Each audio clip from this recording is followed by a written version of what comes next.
Hey there, today I'm going to teach you to use @mentioning in Wender to achieve more consistent designs. So what we're going to do first is we're going to design a brand style guide for our app. And this is something often real brand design teams do. They design a guide that they can distribute to all of the designers working on the app that outlines things like here's the logo, here's the color palette, here's the type. So very basic stuff here. This is going to allow us to have a point of reference so that our designs become consistent. That's looking pretty good. Let's make it more interesting. Add a pop of orange to the color palette. So we can easily tweak this. Put whatever you want in here. You can upload images. You can actually upload, your own logos and things like that to really flesh out your brand and how you want it to work. Now let's see how the @mentioning works. So what we're going to do is we're going to make a mobile screen here, and then we're going to use the brand style guide. Let's name it even. Oh, it's even already named for us, YOLO style guide, which is good. And so we're going to use that to design our app. So we're going to @mention it, @mention the YOLO style guide, and say design the main screen of this app sticking closely to the style guide. So now that's referencing the style guide, and it's using that to build out the design of our app. And we can see here that we have a nice responsive sort of a web page. Yeah, that's fine. That's looking decent. I wanted it to be more of an iOS app though, so let's try again. I like that, but I want an iOS app. So let's say @style guide, design the main screen of this iOS app, stick to the style guide closely. This is more of a web page,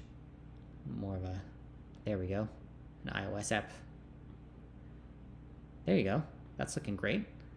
So as we can see here, it kind of drew inspiration from our style guide in terms of the UI and things like how round things are and the colors and the type.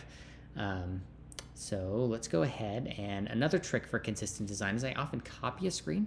So what I'll do here is I want to design the the journaling or the profile page.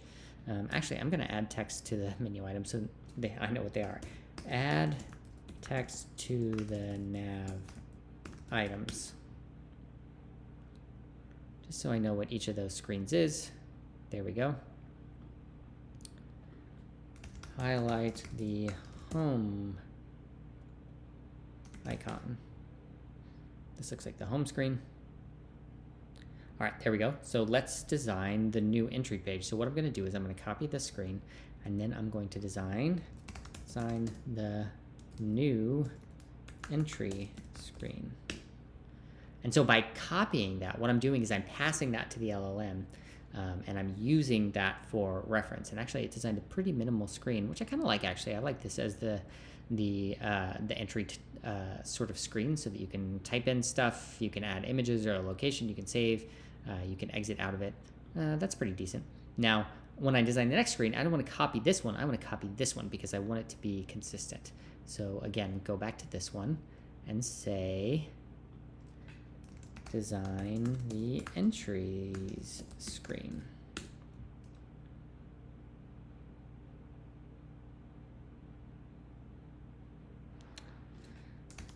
Highlight the entries item in the nav.